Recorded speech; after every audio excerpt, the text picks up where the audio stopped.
সিনেমাটোগ্রাফির সাথে কত বছর ধরে আছেন? 31 ইয়ার্স প্লাস। একটা বিজ্ঞাপনের জন্য ব্যাকগ্রাউন্ড আর্টিস্ট 4-5 জনকে খোঁজা হচ্ছিল। লুঙ্গির বিজ্ঞাপন, অনেক দূরে আমরা, আমাদেরকে একটা করে লুঙ্গি ধরিয়ে দেওয়া হয়েছিল।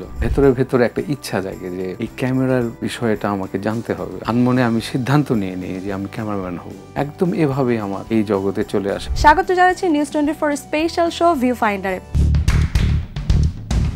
কবিতা কিন্তু কলম লিখে না, নাকি কলম যিনি চালাচ্ছেন উনি লিখেন। So man behind the machine. সাথে আছি আমি লিয়ানা, এবং আজ আমাদের সাথে রয়েছেন একজন দারুণ ভিশনারি, বাংলাদেশের সিনেমা জগতে যার অবদান নিঃসন্দেহে অনন্য। তিনি আমাদের সবার প্রিয় সিনেমাটোগ্রাফার টি.ডব্লিউ. সৈনিক। টেলিভিশনের একজন ফেমাস অ্যাক্টর অ্যাক্ট্রেসকে দিয়ে আমি ফিল্ম করে সেখান থেকে বাণিজ্যিক সফলতা এবং ফিল্মে আমি অনেক কিছু কন্ট্রিবিউট করলাম, এটা আশা করা, বলা, ভাবা উচিত নয়। বাংলা সিনেমার ভবিষ্যৎটা কি হতে পারে? চলচ্চিত্র এটা তো আমাদের একটা সম্পদ, এটা নষ্ট হবে না কখনো। দেখবেন যে আবার ঘুরে দাঁড়াবে। আমাদের আপগ্রেডের জায়গাটা কোথায়? আমার মতে এখন ট্যালেন্ট হান্ট করা উচিত প্রচুর পরিমাণ।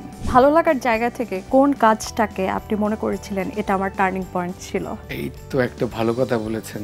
সিলেটে একটা চা বাগানে একটা লেকের মধ্যে একটা ডিঙি নৌকা, ওখানে সাদা শাড়ি পরা সম্পর্কে যে গান গাইছিলেন বৃষ্টি আর তুমি আমার ঘুম, গানটা তো আপনার গাওয়া। গানটা 2 লাইন শুনতে চাই। এই গানের বয়স কিন্তু অনেক হয়ে গেল, প্রায় 24 বছর। চেষ্টা করছি।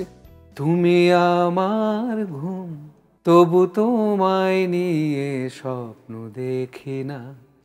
তুমি আমার সুখ, তবু তোমায় নিয়ে ঘর বাঁধি না। তুমি আমার খোলা আকাশ, কখনো সূর্য। Miles to go before sleep, এই জিনিসটা মাথায় রাখতে হবে।